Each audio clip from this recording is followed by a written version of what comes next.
Hola, muy buenos días. Mi nombre es Tania Lisset Trinidad Hernández y soy docente en formación en la licenciatura en la enseñanza y aprendizaje de la química en educación secundaria, en la Escuela Normal de Valle de Bravo.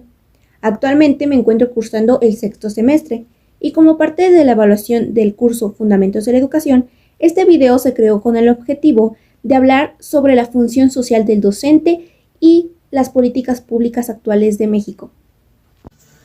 Uno de los pilares necesarios y fundamentales de la educación a lo largo de la historia han sido los docentes, pues son ellos el medio a través del cual los alumnos pueden alcanzar el conocimiento mediante el aprendizaje, la orientación, a través de su continua y ardua labor que día con día comparten y expanden el arte de enseñar. Sin embargo, en medio de la sociedad dinámica en la que vivimos, en la cual todo se mantiene en constante cambio, la educación también se ha visto modificada con el paso de los años. Las nuevas tecnologías invaden cada vez más los espacios físicos. Recordemos que tenemos en proceso una pandemia que aún no ha terminado, que nos mantiene en estado de alerta y que también nos obliga a modificar la manera en la que interactuamos y en la que vivimos. Por lo tanto, también ha cambiado la manera en que aprendemos y enseñamos. Esto pues hace que nos preguntemos entonces cuál es la función social del docente y cuáles son esas políticas públicas actuales. Bueno, pues primero analicemos cuál es la función social del docente según varios autores. En el artículo La función social de la educación, referentes teóricos actuales de Martí Chávez, Montero Padrón y Sánchez González, nos mencionan los siguientes autores. Tenemos por un lado a García, 2002. Él nos dice que la función del docente es la de dirigir la labor educativa basada en el conocimiento, fortalecer la continuidad histórica de la cultura nacional. También se habla sobre formar un ciudadano con valores definidores, reforzar el conocimiento de las tradiciones culturales y patrióticos, propiciar los contenidos significantes y promover espacios para el ejercicio de la opinión, la discrepancia, la crítica, la reflexión individual y colectiva. Estimula el respeto a la democracia y también fortalece las diversas formas y métodos del trabajo colectivo. Preto, 2008, él habla sobre que el docente es un instructor, pero también un especialista de la materia. O sea que el educador lo forman dos partes, instruye y forma, ayuda a solucionar problemas y también forma parte de la vida del alumno como si fuera un anexo familiar. Vizcano 2010 habla de una función socializadora, es decir que el docente es esa primera mediación social del alumno y cómo hace esto que el alumno se desarrolle de forma individual para que en un futuro pues llegue a formar parte de la sociedad. Habla también de una función instructora que hace referencia a cómo el docente guía al alumno en la búsqueda intelectual y también del diálogo y el aprendizaje. Díaz 2008 habla sobre 3 funciones sociales de la educación. En la primera habla sobre promover la cultura social, es decir, desarrollar personas libres y creadoras preparadas para difundir la nueva cultura que se va creando como una nueva cualidad de cada generación. Habla sobre el desarrollo de la cultura social, es decir, la formación de personas críticas y creativas que generen conocimiento y que precisamente ese conocimiento les dé las respuestas para poder resolver problemas presentes y futuros. Y por último, él habla sobre preservar la cultura social, es decir, para que se dé una continuidad y cohesión social. Cobas, Fernando y Blanco 2014 hablan de otras funciones. Aquí hablan sobre una función socioeconómica, es decir, la preparación de sujetos para su inserción en su futura vida social. Es lo que hablábamos de una mediación. La función política, es decir, preparar a los estudiantes al cumplimiento de sus derechos y deberes como ciudadanos. La función cultural, que es la de preparar al ciudadano para una vida plena y útil en relación al patrimonio cultural. Ahora, ¿qué es lo que menciona la UNESCO sobre la función social de la educación y del docente? Bueno, pues esta organización menciona que es la restauración continua de los seres humanos, de sus conocimientos, aptitudes y de sus acciones, la de preparar a los ciudadanos a través de los procesos de socialización que se dan dentro de la escuela para que los puedan desarrollar fuera también, y la de permitir la inserción futura de estos sujetos como ciudadanos y como se mencionaron anteriormente, que sean ciudadanos pues útiles en relación a la sociedad.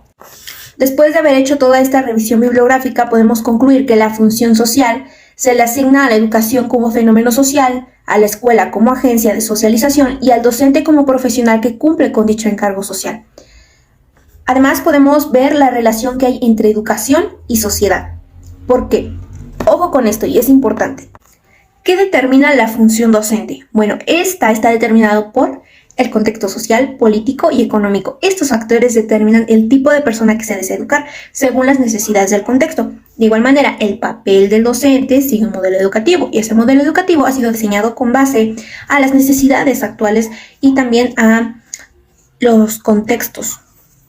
Por lo tanto, la función de docente es primordial para poder llevar a cabo un aprendizaje en los ciudadanos de nuestro país, siempre buscando un bien común y la calidad educativa que nos permita al alumno poder formarlo como un ciudadano competente en cada ámbito de su vida.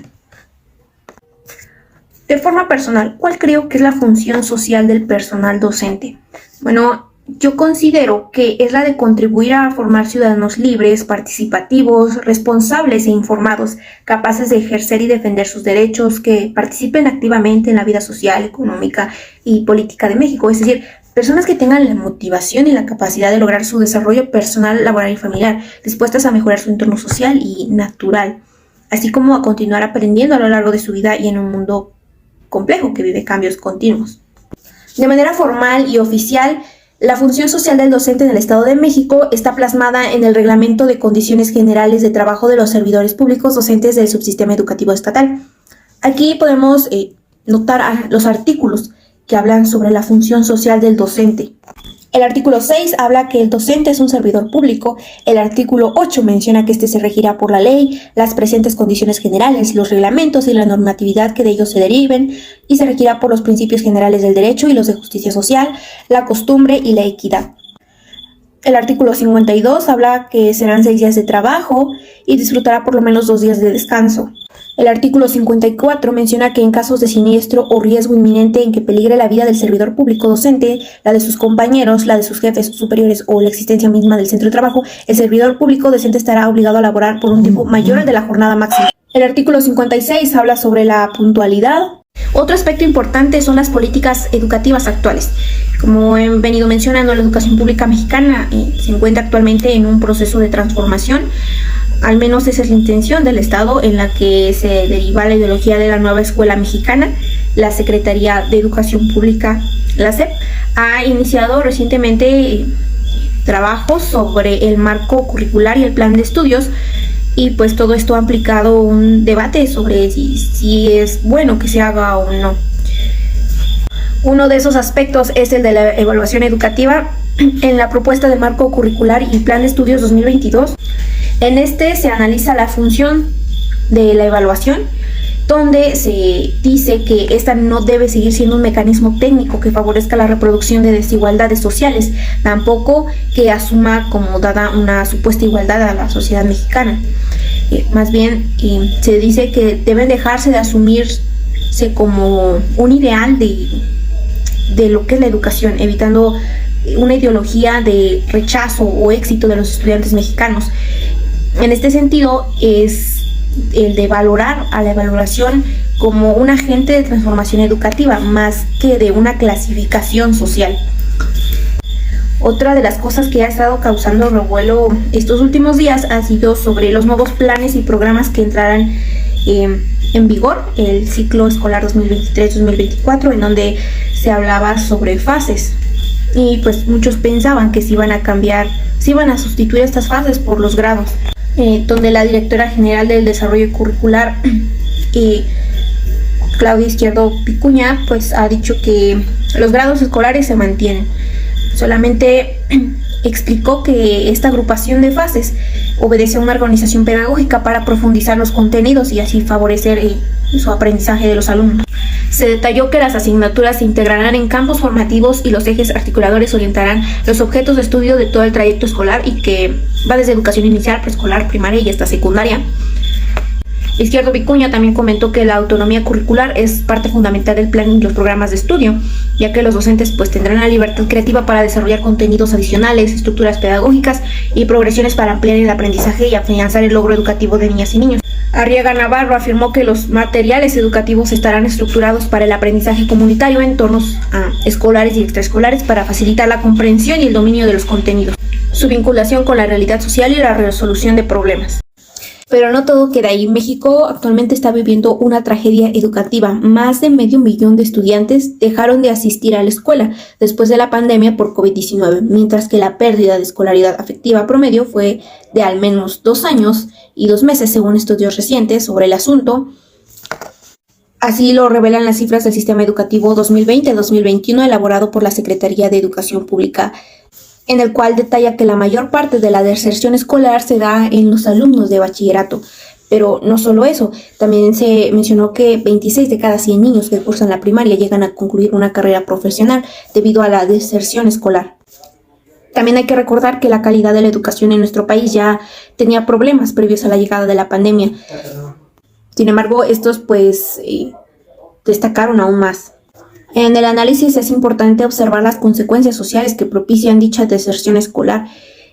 A lo que respecta en el contexto escolar, la deserción está vinculada a la falta de acompañamiento focalizado a lo largo de sus años académicos, en donde el alumno presenta frustraciones o materias truncadas por no entender las clases. Aunado a esto, pues no hay que considerar temáticas como el bullying y la violencia que se pueden presentar en las aulas, generando una exclusión que se refleja en los niños que deberían estar en la escuela pero no están, y que los que están no terminan por aprender. Es de esperarse que ante este problema estén surgiendo políticas públicas educativas para minimizar o reducir la deserción escolar en el país. Incluso ya se han estado empezando a escuchar opciones como las de entregar uniformes y útiles escolares a los alumnos para ayudar a esta problemática. Por último, después de todo lo que he mencionado en este video, ¿cuál es mi postura respecto a las políticas públicas actuales en México? Creo que como primer paso es el de reconocer que la función del docente ahora es como un guía, un mediador, una persona que va acompañando a los estudiantes para la construcción de conocimientos tanto de manera individual como de forma colaborativa. Y eso lo podemos explicar el papel del docente desde un modelo constructivista en donde tanto el estudiante como el docente tienen un papel activo. Es importante el papel activo del docente, en donde se acompaña al estudiante para recuperar sus conocimientos previos y genere nuevos conocimientos y así pueda desarrollar nuevos conocimientos conceptuales, procedimentales y conocimientos también actitudinales. Si bien parte de las políticas públicas de la educación actuales tienen aciertos que son benéficos para la educación, hay otros que me generan incertidumbre.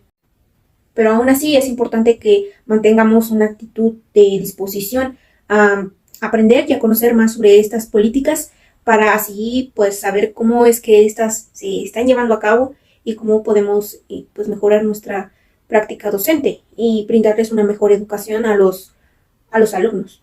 Y también siempre manteniendo una actitud crítica y reflexiva, porque habrá políticas educativas que tal vez no sean tan convenientes como se esperaba. Por eso es que debemos estar constantemente manteniéndonos actualizados respecto a los cambios que se están haciendo en la educación. De manera personal, creo que como docente de formación aún me cuesta concretar mi postura respecto a estas políticas públicas. Sin embargo, procuro construir una opinión respecto a los cambios que están sucediendo y cómo es que me van a afectar a mí en mi trayecto profesional y cómo puedo ir previendo o documentándome sobre cómo es que se estará dando el contexto escolar futuro.